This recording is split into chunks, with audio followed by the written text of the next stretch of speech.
Welcome back to the deep dive. We know your focus is on, well, understanding the real engine of military capability. Yeah. It's not just about the flashy new tech, is it? It's the whole machinery behind it, buying it, organizing people to use it. That's a perfect way to put it. Mhm. Today, we're really diving deep into something pretty complex. We're dissecting these two pillars of force management that have to work together. Material, the gear, Right, the stuff. and organization, the structure, how the units are actually set up. The sources we're looking at today, they really show generating combat power isn't just one big decision. It's about managing this incredibly long, super regulated process. Okay, so our mission, if you will, is to give you a really solid, usable understanding of the defense acquisition system and how the Army designs its organizations. Exactly. We're pulling mainly from material development and the acquisition system, designing Army units, an introduction to force development, and also that analysis of the force integration functional area analysis. And looking through those, you see this recurring theme. It's complexity, but it's also about control. Hmm. These systems, they're fundamentally built to fill capability gaps. But here's the catch.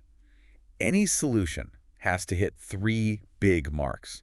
It's got to be affordable, it has to be feasible-like, actually doable, and it needs to be strategically responsive. And I bet that's where the friction comes in, right? Hitting all three at once. Oh, absolutely. Mm. Often pushing hard on one, say making it super affordable, well, that can directly undercut another, like how quickly you can get it or how advanced it is.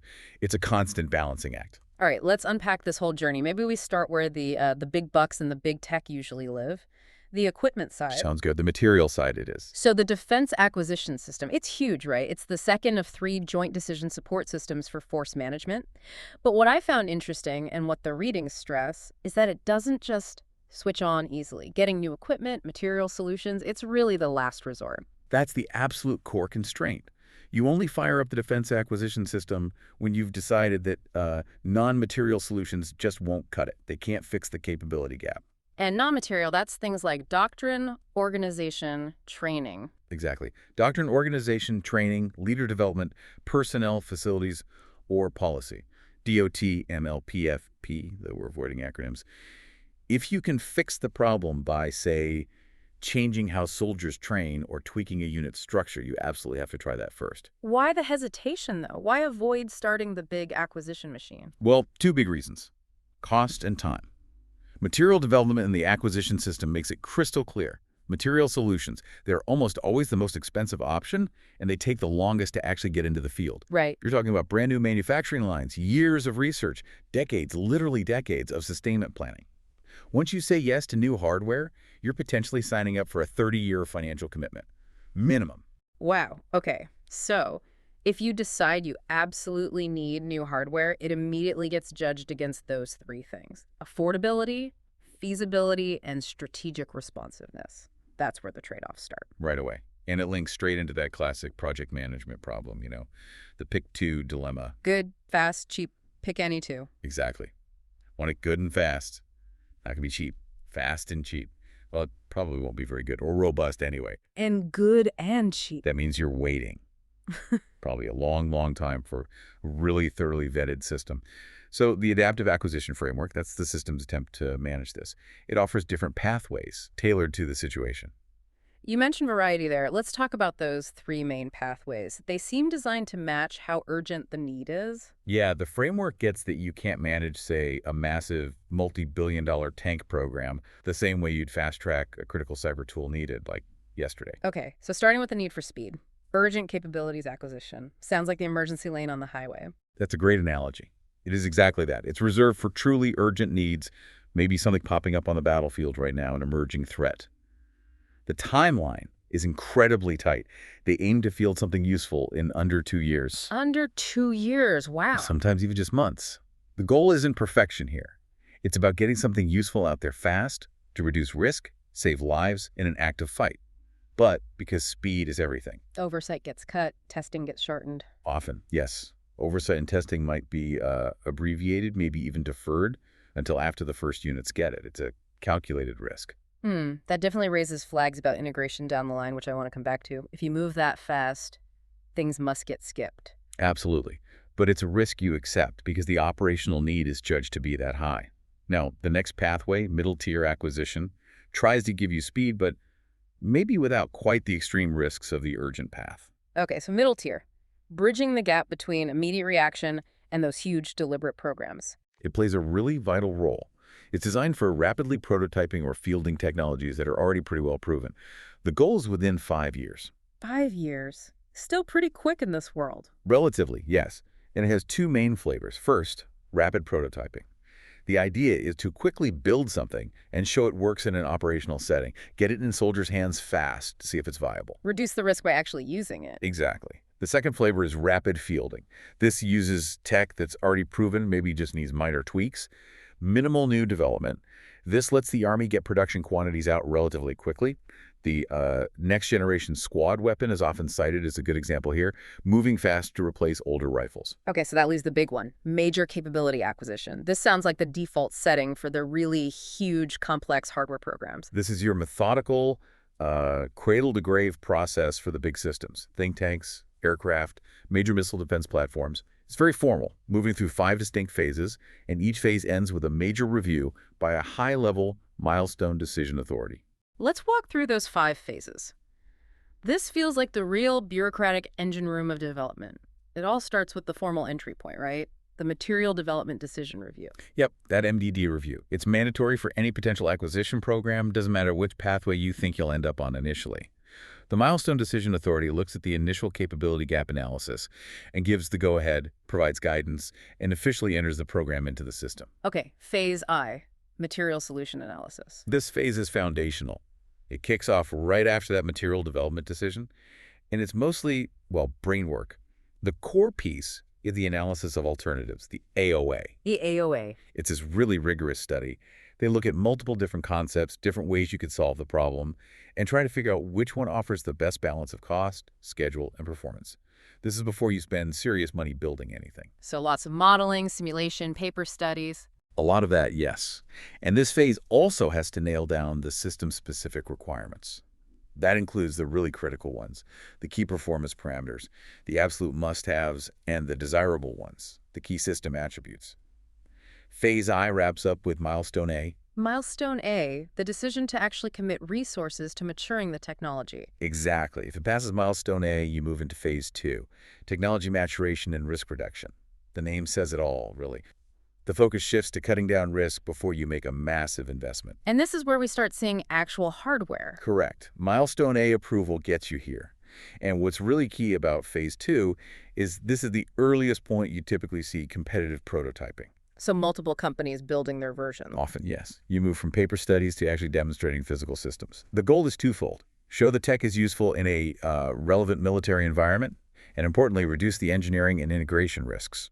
Prove it can actually work. Okay. The capability developer also finishes up the capabilities development document here, formally locking down those key performance parameters and key system attributes. You have to prove the tech is ready for the next big step, which is full-scale development. This phase ends with Milestone B.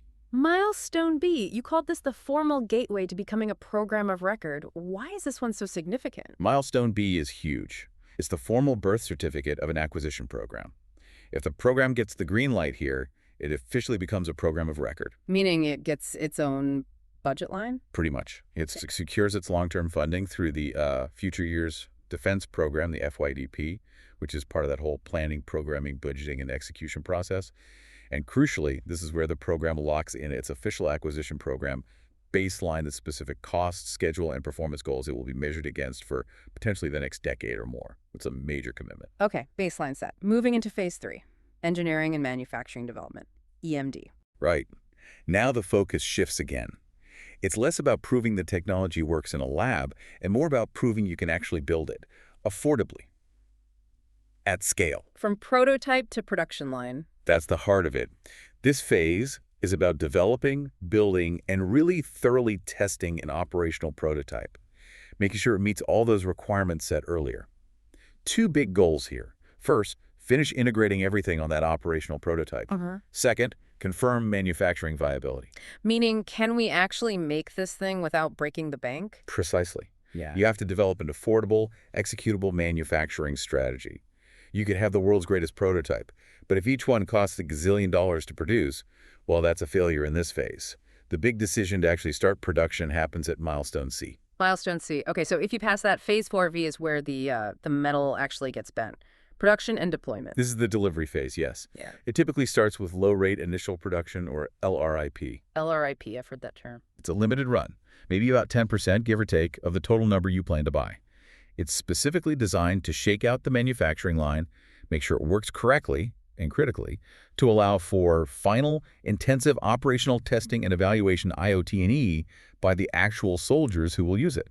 So the troops get their hands on it and give the final verdict. In essence, yes. If that operational testing goes well, then you get the decision to move to full-rate production. That's when you start churning them out in quantity, delivering the full funded amount. And here's a key point for integration.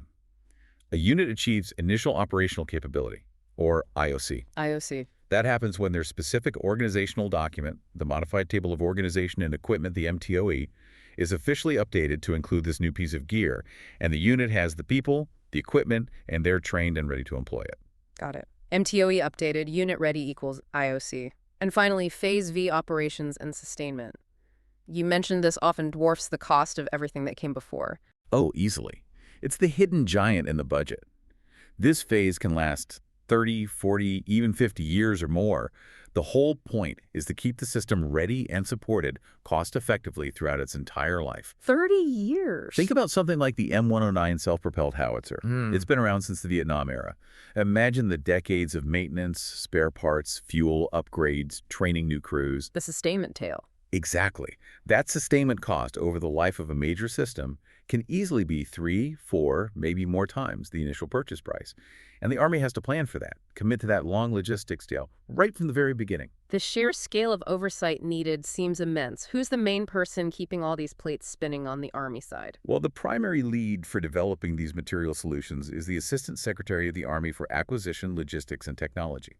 They're known as the Army Acquisition Executive, or AAE. But, the level of oversight really depends on the acquisition category designation, the ACAT. ACCAT level. So that's like a bureaucratic rating for how complex and expensive it is. Determines who signs the checks. That's a good way to think about it. The lower the ACCAT number, the higher the level of oversight.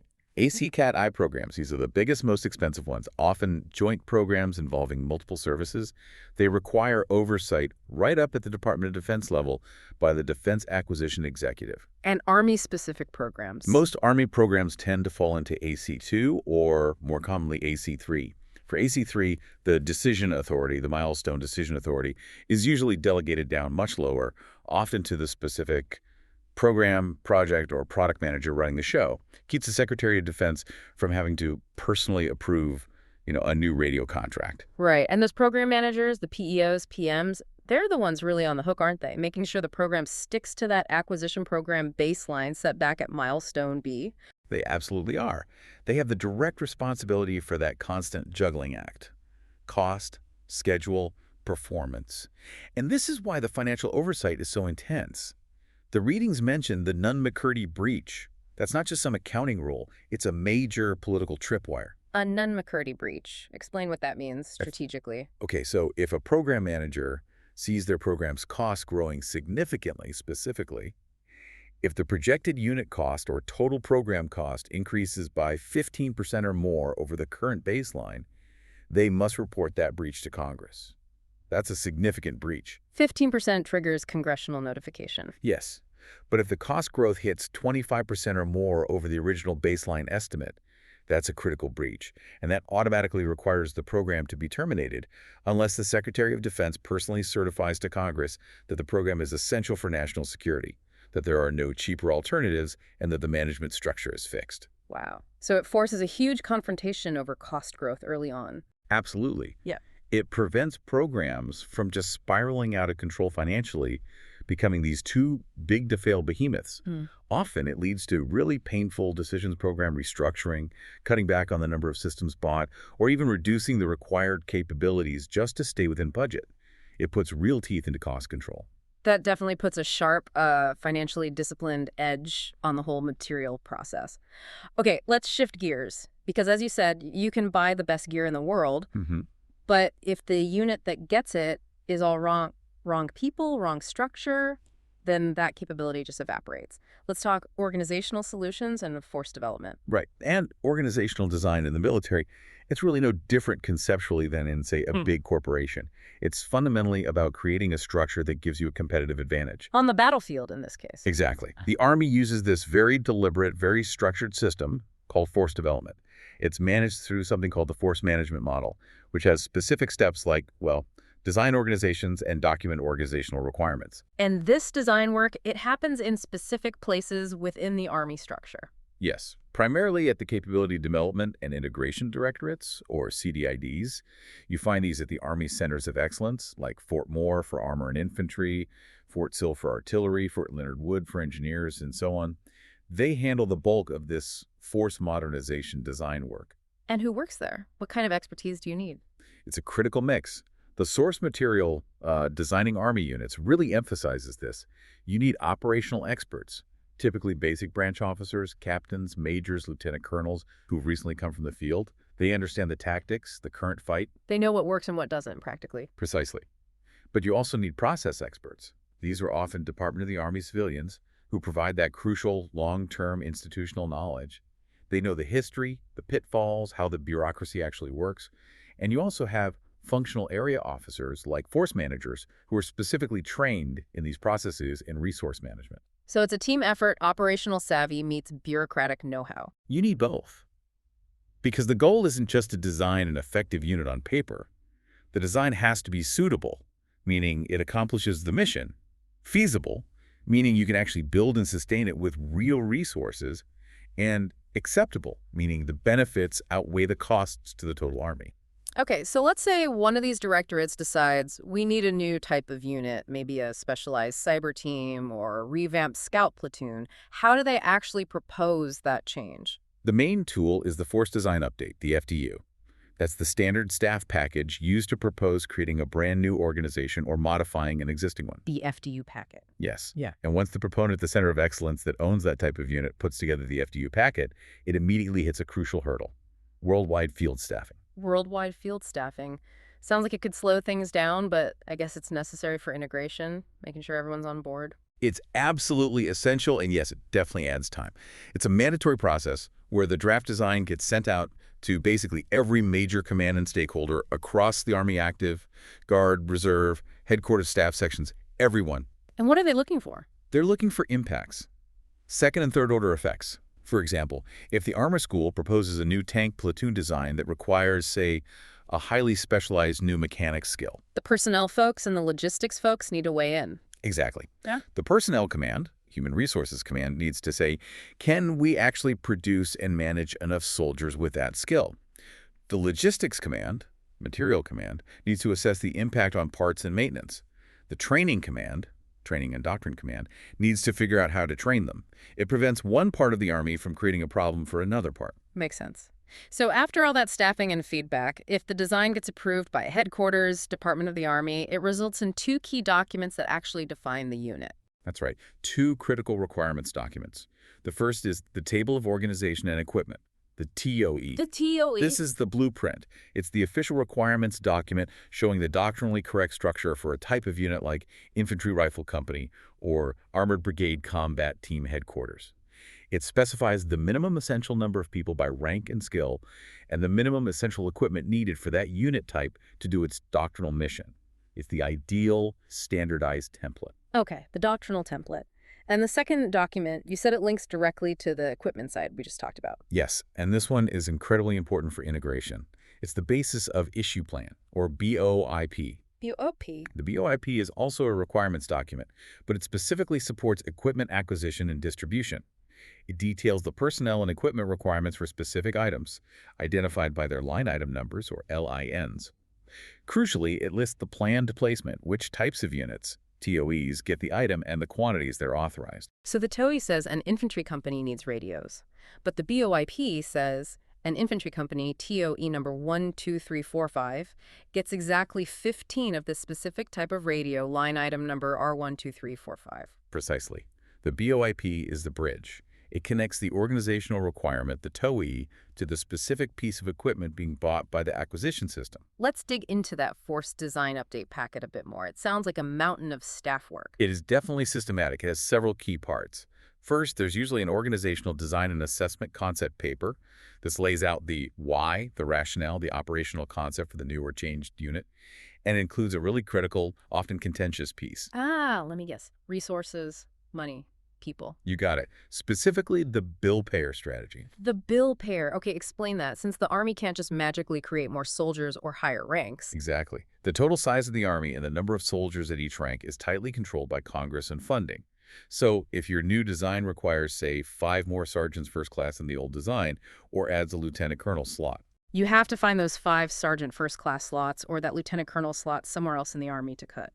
that's the essence of it. Yeah. The bill payer strategy explicitly documents where those personnel resources, the spaces, positions, and faces, actual people eventually, are coming from. It might involve eliminating positions in other units, downgrading ranks in some places to free up higher ranks elsewhere, or maybe trading contractor positions for military ones. It's often politically charged because it directly affects units and career progression across the force. I can imagine. Trading away captain slots in one branch to create major slots in another, that wouldn't go over quietly. Definitely not. It requires careful negotiation and approval at very high levels. The FDU packet also needs a unit reference sheet, or URS. Unit reference sheet. This provides a detailed backup for the TAU. It includes the unit's mission statement, its capabilities, how it's supposed to be employed, dependencies on other units, and importantly, it usually has a crosswalk showing exactly how the bill payer strategy impacts the proposed design's manning. So total transparency on the trades being made. Supposedly, yes. And another key piece are the rules of allocation. Rules of allocation, what are those? Think of them as the doctrinal formula for deciding how many of a particular type of unit the Army needs and where they should generally be assigned. It's a quantitative statement based on doctrine. Give me an example. Okay, a rule might be something like 1 engineer battalion, combat effects, is required per brigade combat team. Or maybe 1 theater signal command headquarters per geographic combatant command. These rules provide the basis for analysis. Analysis like the total Army analysis. Exactly. The Center for Army Analysis uses these approved rules of allocation, combined with war plans and strategic guidance, during the total Army analysis process to determine the overall required force structure, how many brigades, divisions, support units, etc. the Army needs in total across the active, guard, and reserve. Wow. Okay, so it all connects. Now, that FDU process sounds incredibly thorough, but also potentially very slow, especially with worldwide staffing. Is there a faster way for smaller changes? Yes, thankfully. The system has some flexibility built in. The sources mention the Force Design Update Junior, or FDUJ. FDU Junior. Like a diet FDU. Kind of. It's designed for more minor organizational tweaks that have limited impact. Specifically, changes that don't result in any net personnel growth, no new spaces, and where the equipment cost associated with the change is relatively small. The reading mentioned less than $100,000 per organization affected. So if you're just swapping one type of truck for another or slightly rearranging existing personnel within a squad. Right. Things like that might qualify for an FDUJ. It allows for quicker approval because it typically bypasses that full, lengthy, worldwide field staffing process. It provides a way to make necessary adjustments without bogging down the whole system for every minor change. That seems crucial for keeping designs relevant. Okay, so we've got the deliberate process for buying stuff and a deliberate process for designing the units to use the stuff. Now the million-dollar question, how do you make sure these two massive, complex processes actually mesh together? How do you integrate them? This is really where the strategic magic is supposed to happen, or where things can fall apart if you don't get it right. Acquisition and organization, they absolutely cannot be separate streams. They have to converge. And you said the basis of issue plan, the BOIP, is the key document forcing that convergence. It is the essential linchpin. The BOIP forces the equipment community and the organization community to talk to each other and agree. Remember, the BOIP dictates which types of units, TOEs, get which specific pieces of equipment, line item numbers, and how many. So it directly tells the acquisition folks what the demand signal is from the force structure side. Precisely. It determines the Army Acquisition Objective, or AAO. That's the official number of systems the Army needs to buy. If a Center of Excellence updates a TOE and it's supporting BOIP to say, hey, this type of company now needs 20 of these new encrypted radios instead of 10 of the old ones. That directly changes the number the program manager for those radios needs to procure. Immediately, the Army acquisition objective for that radio goes up. And that has immediate budget implications, manufacturing implications, everything. The linkage is direct and, as you can imagine, financially very sensitive. You mentioned a great example from the reading, something about a protective mask test kit. Yeah, the M41 protective mask test kit example. It really highlights how seemingly small organizational decisions documented in the BOIP can have huge financial ripple effects. What happened there? Okay, so initially this M41 test kit, used to verify gas masks are working correctly, was authorized in the BOIP to be fielded all the way down at the company level. Every company was supposed to have one. Okay. Seems reasonable. But then, through analysis, probably looking at how often it was used, who needed to do the testing, maybe maintenance requirements, the proponent, likely the chemical school, determined that the actual task requiring that specific kit could realistically and doctrinally soundly be performed at the battalion level instead. So consolidate the capability one level up. Exactly. They proposed changing the BOIP authorization, removing the requirement for companies to have it, and keeping it only at the battalion level, by making that single change in the distribution plan. They needed to buy way fewer kits overall. Dramatically fewer. The reading stated that this simple change in the basis of issue plan, just changing where that existing piece of gear was authorized, had the potential to save the Army over $30 million in procurement costs. $30 million, just by deciding the battalion could handle it instead of the company. It underscores why those organizational design decisions, captured in TOWs and BOPs, are so critical, and why they need intense scrutiny before approval. Which brings us to that final check before headquarters, Department of the Army says yes to a new organizational design. Yep. They can't just rubber stamp an FDU even after worldwide staffing. They need some kind of comprehensive analysis. Absolutely. That final gateway analysis is the Force Integration Functional Area Analysis, or FIFA, sometimes just called the Functional Area Analysis. Well, Before headquarters, Department of the Army approves a proposed FDU. They conduct this FIFA analysis. Its whole purpose is to ensure the proposal is truly suitable, feasible, and acceptable for the total Army active, Guard, Reserve before they commit to implementing it. let's nail down those three criteria again. Suitable, feasible, acceptable. They seem to be the acid test for any organizational change. They really are. Yeah. So suitable. Does the proposed design actually accomplish the mission it's intended for? And critically, does it align with guidance from senior Army leadership? Is it strategically sound? Okay, mission accomplishment and strategic fit, then feasible. Feasible means, can we actually do this? Does the Army have the capability, the resources to make this design a reality? Do we have, or can we realistically get, the right number of people with the right skills? Can we acquire and maintain the necessary equipment? Is the training infrastructure there? Can we station them appropriately? It's the reality check. Right. Can we actually build this thing? And finally, acceptable. Acceptable is the value judgment. Are the benefits we gain from this new design worth the costs? The capability advantages have to justify the resources required that could be dollars, personnel slots, maybe strain on the training base, facilities costs. If the benefit is tiny but the cost is huge, it's likely deemed unacceptable. That makes sense. The FIFA analysis sounds like where the beautiful theory of the FDU meets the harsh reality of Army constraints. It must be designed to catch all the potential friction points. It absolutely is. The analysis specifically looks at the potential impacts across 9 distinct force integration functional areas. Think of these as the 9 critical integration checkpoints. If the proposed design creates an unresolvable problem in any one of these 9 areas, it could stall the whole thing, or worse, lead to failure after implementation. 9 areas. Okay, we probably need to walk through them. They sound like the definition of making sure something actually works in the real world. They are. Let's tick through them. First is structuring. This is about the foundational documents. Are the requirements documents, like the TOE and BOIP, accurate? Are the unit identification codes registered correctly? Are the authorization documents, like the MTOE eventually, approved or approvable? It's the basic organizational paperwork. Got it. Structure first. Second, manning. This is huge. Does the plan ensure all the authorized personnel billets can actually be filled with soldiers of the correct grade and skill? Military occupational specialty.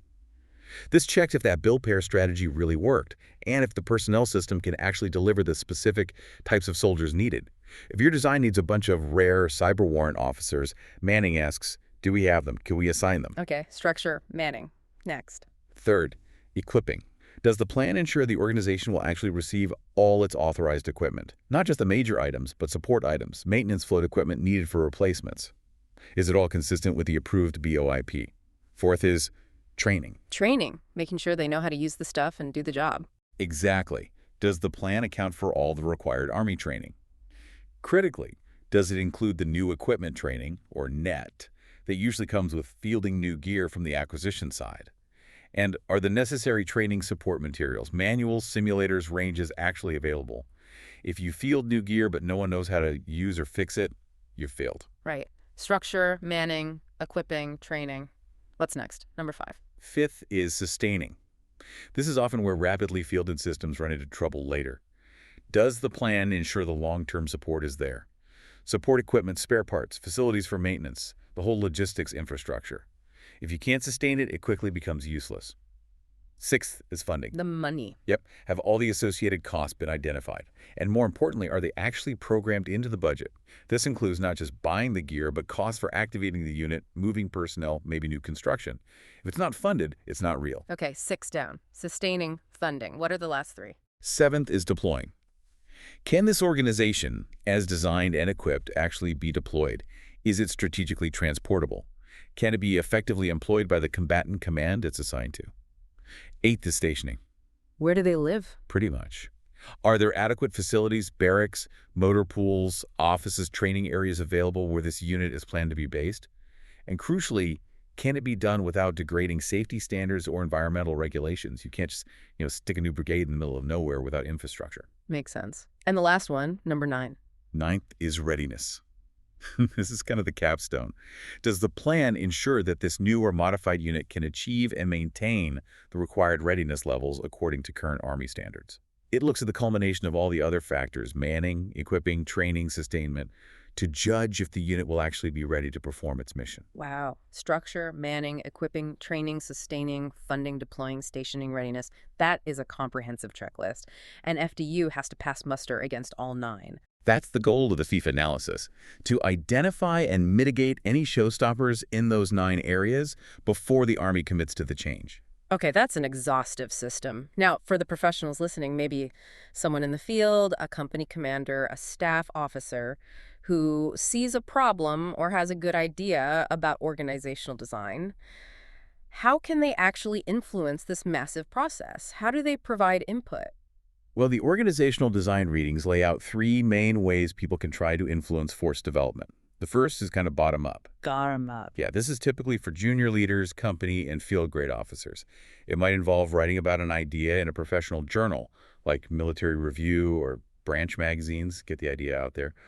Or, more formally, they can develop a proposal and submit it directly to the Center of Excellence responsible for that type of unit or capability. Okay, write about it or submit a formal proposal. What's the second way? Second is using influence, maybe call it top-down influence. Getting a senior leader involved. That's a big part of it. If you can convince a mentor, a command sergeant major, a colonel, a general officer, that your idea has merit, their support can give it tremendous momentum and visibility within the system. It also includes responding when proponents formally solicit ideas from the field to address known capability gaps. So leveraging leadership or established channels. And the third way? The third is through procedural input. This is maybe the most direct way for many people. Procedural input, how does that work? Remember that worldwide field staffing process for FDUs. When those draft designs circulate, they are actively looking for feedback from experts out in the force. If you're in a unit or on a staff that receives an FDU for review, providing thoughtful, detailed comments is your direct procedural input. Ah, so participating when asked. Exactly. Or if you're involved in an experiment or assessment of a new concept or prototype unit, your feedback during that process is crucial procedural input. It's really a professional responsibility when given the chance to provide that ground truth to prevent errors related to those 9 functional areas. That paints a really complete picture of the whole organizational ecosystem. Yeah, if you synthesize it all, delivering real capability, it's this constant, delicate balancing act, isn't it? You've got the highly structured, milestone-driven acquisition path over here. Governed by cost, schedule, performance, none McCurdy. Right. And over here, you have the equally deliberate, highly detailed organizational design path. Driven by the FDU, TOEs, BOIPs, rules of allocation. Exactly. And the success of the whole enterprise, getting that capability to the soldier, it hinges entirely on how well those two paths intersect and integrate. And that integration is managed really by the BOIP connecting the two, and ultimately validated by that rigorous 9-domain check of the force integration functional area analysis. Which brings us back to that friction point we talked about right at the start. Speed versus thoroughness. We discussed those faster acquisition pathways, urgent capabilities acquisition, middle tier acquisition designed for velocity, getting something out in 2 to 5 years. Yeah, and they achieve that speed partly by, well, intentionally abbreviating some of the traditional steps and reviews. But the force integration functional area analysis, with its deep dive into all 9 domains, structuring, manning, equipping, training, sustaining, funding, deploying, stationing, and readiness, that demands comprehensive integration. It takes time. Doesn't really care how fast you built the widget. That's the inherent tension. The very length and rigor of the traditional major capability acquisition path is, in many ways, a direct result of trying to ensure all 9 of those FIFA domains are addressed before the system gets fielded. Speed, almost by definition, forces compromises on that deep integration. So let's leave you, our listeners, with a provocative thought that really gets at the heart of this tension in military modernization. Consider a scenario. A critical high-tech system is rushed through the urgent capabilities acquisition pathway to counter an immediate dangerous threat on the battlefield. Speed is paramount. Yes, exactly. To meet that urgent operational deadline, the force integration functional area analysis, that 9-point check, is inevitably abbreviated. Maybe some areas are deferred or just pencil whipped. Thinking about those 9 areas, which one do you think is most likely to fail first when that system hits the field under pressure? Is it manning not having the right trained people? Is it training people not knowing how to use or fix it effectively?